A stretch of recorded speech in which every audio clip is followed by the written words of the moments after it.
News, सच जरूरी है। दर्शकों नमस्कार, मैं श्रद्धा तिवारी और आप देख रहे हैं MNS न्यूज टीवी। तो आइए देखते हैं आज की खास खबर। एक नजर डालते हैं आज की हेडलाइंस का। Central India college of pharmacy में छात्रों को सौंपी गई डिग्रियां। देश में विकसित हो रही खेल संस्कृति, हर जिले में खुलेगा स्पोर्ट्स। महाराष्ट्र में किसानों की आत्महत्या पर शरद पवार ने जताई चिंता। तो आइए देखते हैं खबरें विस्तार से। Central India college of pharmacy में छात्रों को सौंपी गई डिग्रियां। Central India college of pharmacy college द्वारा परामती ऑडिटोरियम में छात्रों का कॉन्वोकेशन सेरेमनी रखा गया था। यह बैच 2019-23 की थी।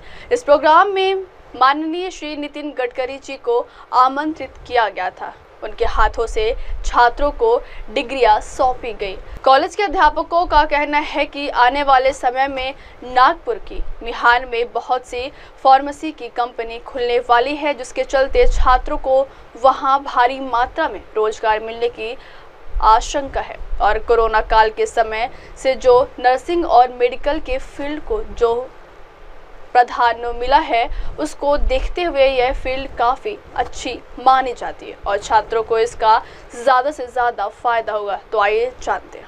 हम बना है उसके बारे में कह देते हैं। तो मैंने उनसे कहा कि गडकरी साहब के जो फुटप्रिंट्स हैं, जो काम हैं, वो सिर्फ नागपुर या महाराष्ट्र तक सीमित नहीं है। अगर आप तिब्बत के बॉर्डर तक, लेह लद्दाख से लेकर मनाली, हिमाचल प्रदेश के शिमला, मंडी, जो दूर दराज के इलाके हैं, अगर वहां भी जाएंगे तो उनके जो ये निशान है, इनके काम के निशान है, वो आपको वहां भी देखने को मिलेंगे। गडकरी साहब सिर्फ आपके नेता नहीं है। जिस तरह से इन्होंने काम किया है, अब ये पूरे हिंदुस्तान के हैं और इसका श्रेय आपको जाता है, नागपुर के लोगों को जाता है।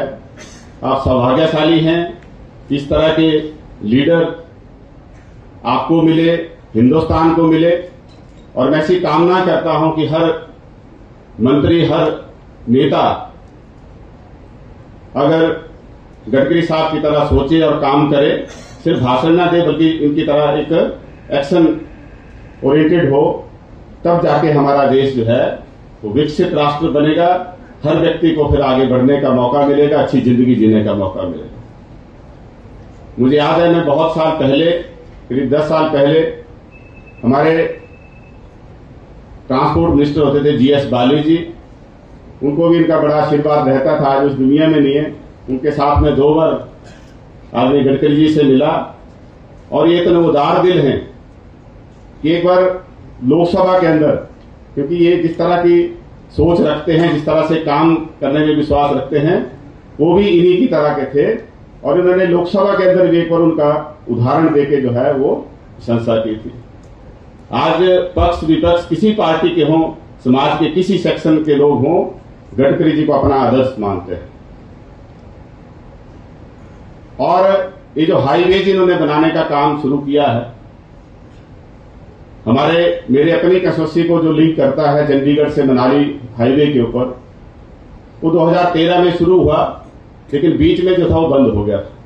हमें लगा कि शायद वर्षों तक ये लटका रहेगा, लेकिन हम इनका धन्यवाद करेंगे कि इन्होंने इनिशिएटिव लिया और वार फ्रंट पे लड़कर जो फ्रंट पे आके जो है उसको निर्देश दिए और एक ऐसा समाधान निकाला कि आज जब आप कीरतपुर से, चंडीगढ़ से जब आप कीरतपुर होते हुए मनाली से आगे केलांग तक जाते हैं, जहां पे पहुंचने के लिए पहले आपको 16 से 18 घंटे लगते थे, आज आप वहां पे 8 घंटे में जो है वहां पहुंच सकते हैं और बिना इंटरप्शन के।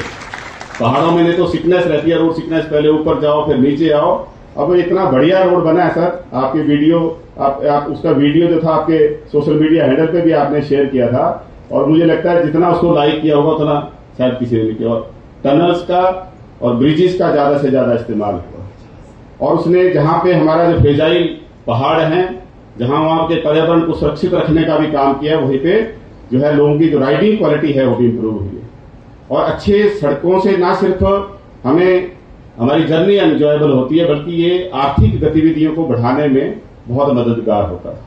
हमारे आज ये जो हाईवे बड़ी स्पीड से बन रहे हैं, जिसका वर्णन इनके कई बार भाषण में देखने को मिलता है, सुनने को मिलता है कि एक दिन में कितना बन रहा है, प्रति घंटे कितने किलोमीटर जो है हाईवेज बन रहे हैं। मैं समझता हूं कि जो ट्रांसफॉर्मेशन है ये हिंदुस्तान की आर्थिक स्थिति को मजबूत करने के लिए, एक अच्छी राइडिंग क्वालिटी देने के लिए और हिंदुस्तान को की एकता और अखंडता को बढ़ाने के लिए, क्योंकि हम एक दूसरे से जितने निकटतम, जितनी हमारी डिस्टेंस जो जियोग्राफिकल डिस्टेंस है जितना कम होता है, कम दूरी में हम एक जगह से दूसरी जगह पहुंचने में कामयाब होते हैं, उतना ही हम नेशनल इंटीग्रेशन को सुदृढ़ करते हैं। इसका काम उन्होंने किया है।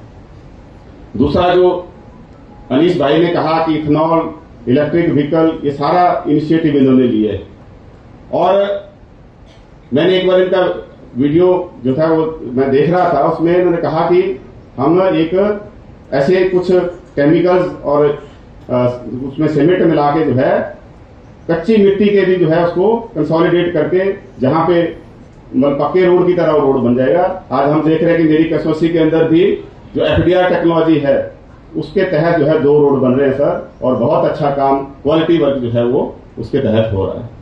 इसके अतिरिक्त जो स्क्रैप व्हीकल, जो न सिर्फ उसमें राइड करने वालों के लिए खतरा होता था, बल्कि दूसरे व्हीकल्स के साथ भी एक्सीडेंट का, पर्यावरण के लिए नुकसान होता था, पेडिस्ट्रियन के लिए नुकसान होता था। इन्होंने एक बड़ा सख्त निर्णय लिया कि 15 साल से ज्यादा एज के जो व्हीकल हैं उनको स्क्रैप डिक्लेयर करने का आज गवर्नमेंट सेक्टर में जो है वो इम्प्लीमेंट हो गया है।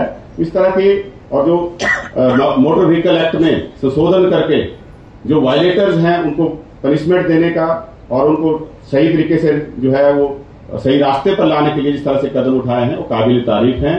और मैं समझता हूं कि इसका लॉन्ग टर्म बेनिफिट जो है वो हमारे देश को मिलेगा, समाज को मिलेगा।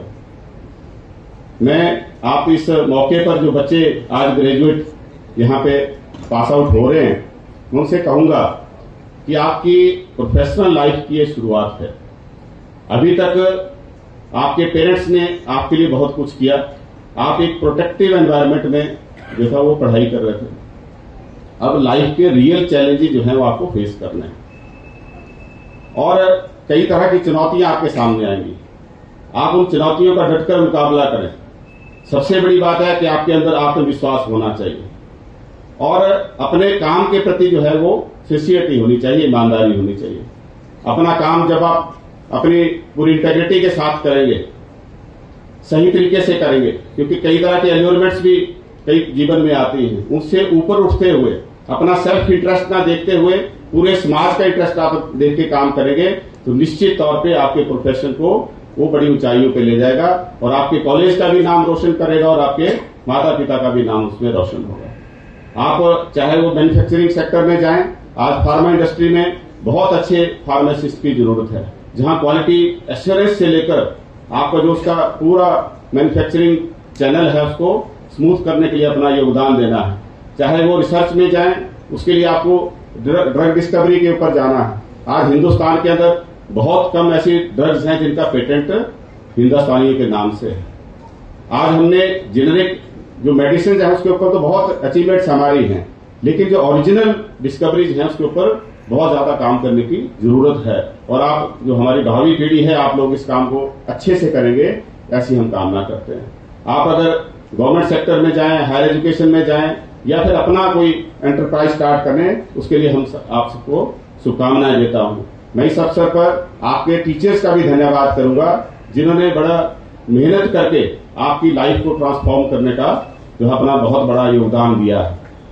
और आखिर में मैं फिर धन्यवाद करूंगा अनीस अहमद जी का और आप सबको मैं बधाई देते हुए आपके शुभ जहां उज्जवल भविष्य की कामना करता हूं, वहीं पर दोबारा से मैं आदरणीय श्री नितिन गडकरी जी का और सभी डैश पे जितने बैठे डिग्निटरीज हैं उनका धन्यवाद करता हूं कि मुझे आपके बीच में यहां शामिल होने का मौका दिया और इनका आशीर्वाद गडकरी साहब का आप सबको भी मिले, हम सबको भी मिले और हिंदुस्तान यूं ही तरक्की के। सर क्या कार्यक्रम था आज का? आज हमारे फार्मेसी का जो कॉलेज है उन बच्चों को जो पहला बैच पढ़ के निकला तो वो उनको आज डिग्री देने का काम यहाँ पर हुआ है और मुझे पूरा यकीन है कि वो यहाँ 4 साल उन्होंने डिप्लोमा करने के बाद डिग्री करने का काम किया है।